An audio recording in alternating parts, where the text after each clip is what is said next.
Since working these shitty food service jobs in high school and college, I used to work at this place, um, this Italian restaurant where I would be a host and I'd wait tables. Um, and I made very poor tips there because I was a man. And mostly old men came there. Um, but it was also just a job that I was yelled at a bunch and not treated very well.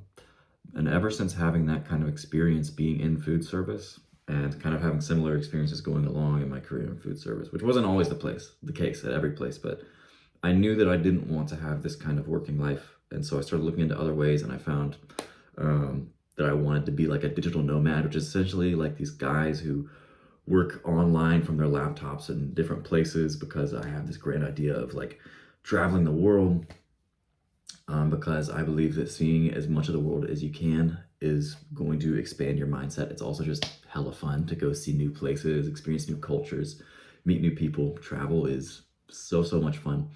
But I had this limiting belief, this mindset that was like, you can only travel if you have a lot of money to go traveling. Turns out you can travel to Nashville for 280 bucks.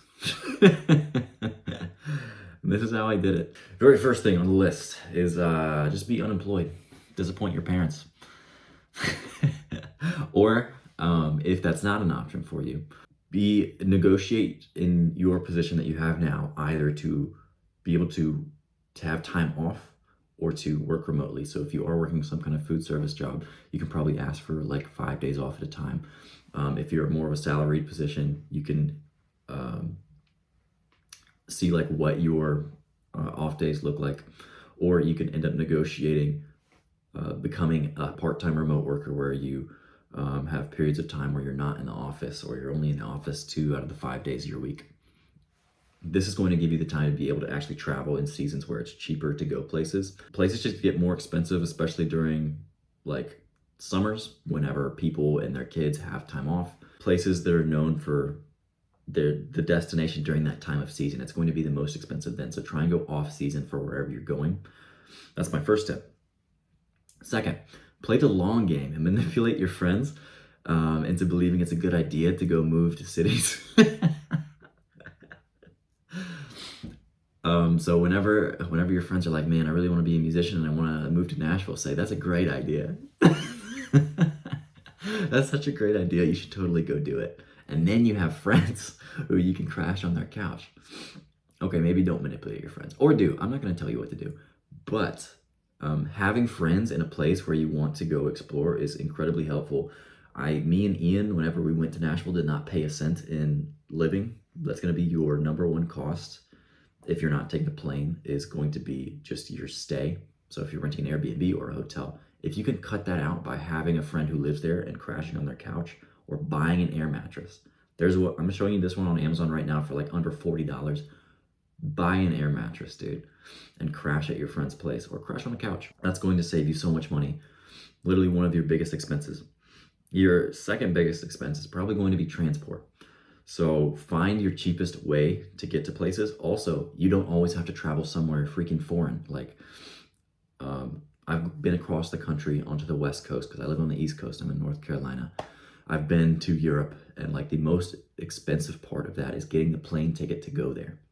If you can save money by going somewhere that's new and interesting but not that far, Nashville's an 8-hour drive from where I am. So we literally drove. My total of everything came out to 280 bucks. I think maybe I spent 120 or so on gas, and I split that with Ian, 60 bucks, and I'm there in Nashville. The next thing, cook and buy your liquor. Like, buy liquor straight up. Don't buy drinks at bars. Like, you can go out to bars to drinks, but always pregame with liquor beforehand. Oh, hey there, it's Editing Luke. Just wanted to say really fast, always is a strong word. Don't drink and drive, don't do stupid shit. And cooking your own meals is just, it's fun. Literally make it fun. Find cool recipes to go do. There's plenty of cheap recipes you can do. Eggs are so cheap for breakfast, and who doesn't love some good eggs? You also have stuff like pasta dishes, like chicken and pasta, classic, super cheap. There's also rice bowls, which are so good. All of these things don't cost a lot of money and can feed you like a lot. Last thing, do trips with friends. So when you're going on these trips, especially if they're just smaller trips, not ones you have to take a plane for, or ones that you have to devote a whole lot of time to, go with your friends.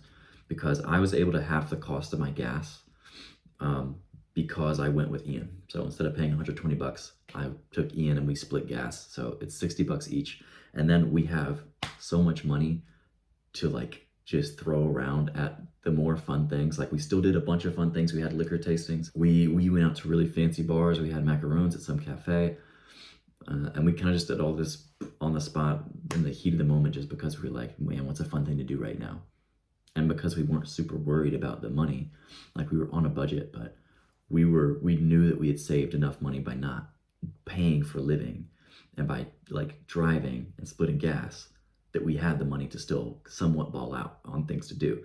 And even with doing fun things and going to these shows and bars, like this is including the tickets that we got for the concerts, everything all together was 280 bucks. It was $279.91 for 4 days in Nashville. That's crazy. So basically, be unemployed, have friends, cook, buy your own liquor, pregame before you go out to places. These are all tips from a world-class traveler. Yeah, I've traveled once or twice, a few times.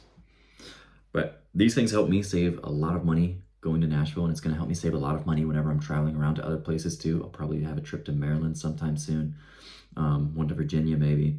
Probably go back to Georgia, visit Atlanta again sometime soon.